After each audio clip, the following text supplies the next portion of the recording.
Те са живи същества и имат чувства, емоции, тъга и страх, както всички нас хората.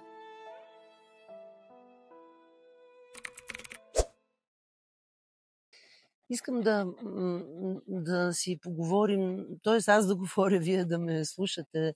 Много бездомни животни има и много измъчвани животни има, което просто е много жестоко, защото те имат сърце, имат чувства, имат боли ги, когато ги удреш или ги риташ. Те не са предмети, това са живи същества. И много ми е мъчно за бездомните. Непрекъснато ходя в багажника с един огромен чувал с храна за кучета и за котки. Спирам като някаква луда, сипвам храни. Някой път хората ми подвикват, защо ги храните, оставете ги, какво се занимавате. За съжаление има много лоши хора, но има и много добри хора. Има хора, които помагат, има хора, които даряват пари, има хора, които правят големи кампании за осиновяване на бездомни кучета. И котета, разбира се. Аз много искам да имам кота, ама и Джак Ръсели не обичат котета. Иначе бих имала тук 5-6 котки. Между другото, аз когато още не живеех къща с мъжът ми, с съпругът ми живеехме в апартамент, имахме в един период 6 котки. Много обичах да гледам котки. И след това така вече премирах на кучета. Важно е да осиновяваме кучета, защото действително продават кучета в магазините, екзотични, скъпи кучета. Разбира се, тях също някой път ги изоставят на улицата, защото човек не може да прецени, когато взима куче, каква отговорност носи и му става тежко. Нали? Виждала съм кученца по улицата, които са и породисти.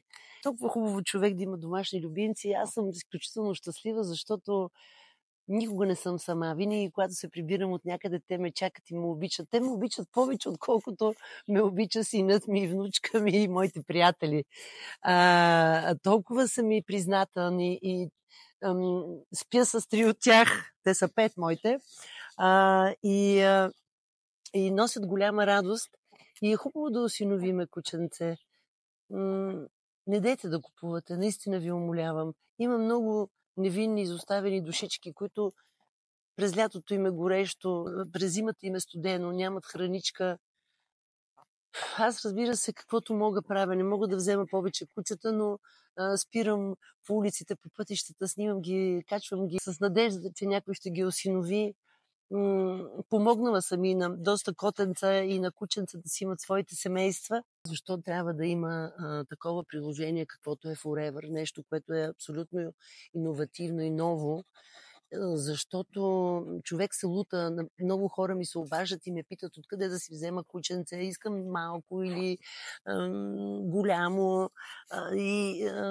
Аз ги пращам, разбира се, по разни приюти, но така вече много се улесняват нещата, защото ти влизаш в приложението и виждаш колко много кученца има навсякъде, може би близо до твоя град, до твоята къща. И ако имате желание и искате да зарадвате себе си и своето семейство и особено дечицата си, които трябва да живеят с кучета, за да са по-щастливи и здрави са, между другото, децата.